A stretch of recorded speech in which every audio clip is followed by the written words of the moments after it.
सर्वे भवन्तु सुखिनो सर्वे सन्तु निरामया सर्वे भद्राणि पश्यन्तु मा कश्चित् दुःखभाग् भवेत्।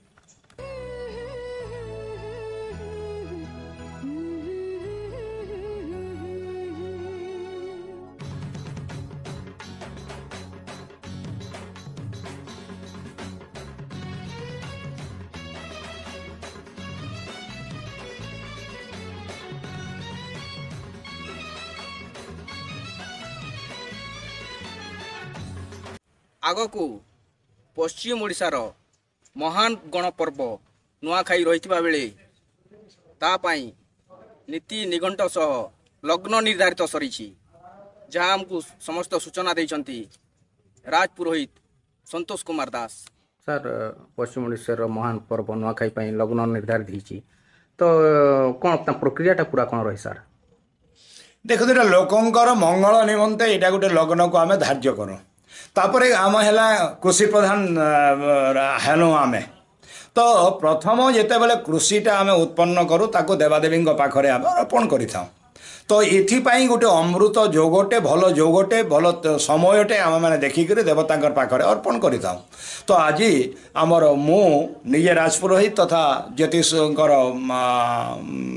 सह आलोचना करी ताको आमे लग्न निर्धारित कलु आ श्रीमान महाराज साहेबंकर आदेश मते ताको घोषणा पत्र समस्त को आज लोकार्पण करागला। सर जेहेतु यहाँ कृषि भित्तिक गणपर्व नुआखाई चाषबास आरंभ होती बोले कौ धान तुम नुआटा नबान न लगी हुए? ये देखो 8 धानटा साधारणतः आमर ये 8 धानटा प्रथम हुए से अति कम दिन से धानटा हुए ताको 8 धान बोली कहूँ से धानटा को प्रथम आम नुआ लगे था देवादेवी मान पाखे। सर आज क्यों देवादेवी पूजा अर्चना होती?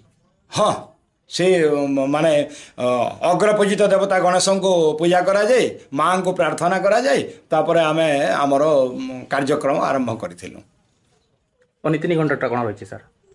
नीति निर्घंटा अच्छी आसंता भाद्रव शुक्ल पंचमी तारीख 8/9/2024 रविवार विशुद्ध तूल लग्ने शुभ बेलारे सकाल 9:35 रु 10:07 मध्य केवल देवादेवी मान पाखे नवान्नटा प्रथम लगाइबे तापर प्रसाद स्वरूप समस्त ग्रहण करेंगे समस्त बलांगीरवासी को मोर यहाँ अनुरोध। सर चाषी मन को कौन मेसेज देवे जेहेतु चाषी कृषि भित्तिक पर्व? आज्ञा देखु चाषी मान को मोर गोटे विनम्र निवेदन से माने प्रथम यहाँ ये कला परे धान अमल कला परे निज देवादेवी मान पाखे ताको लगेकरी ताको ग्रहण करो निश्चय माँ शुभफल प्राप्ति करेंगे शुभफल समस्त को देवे भोग हब जगतर मंगल हब। बलांगीर सुशांत कुमार ठाकुर खबर खुलासा।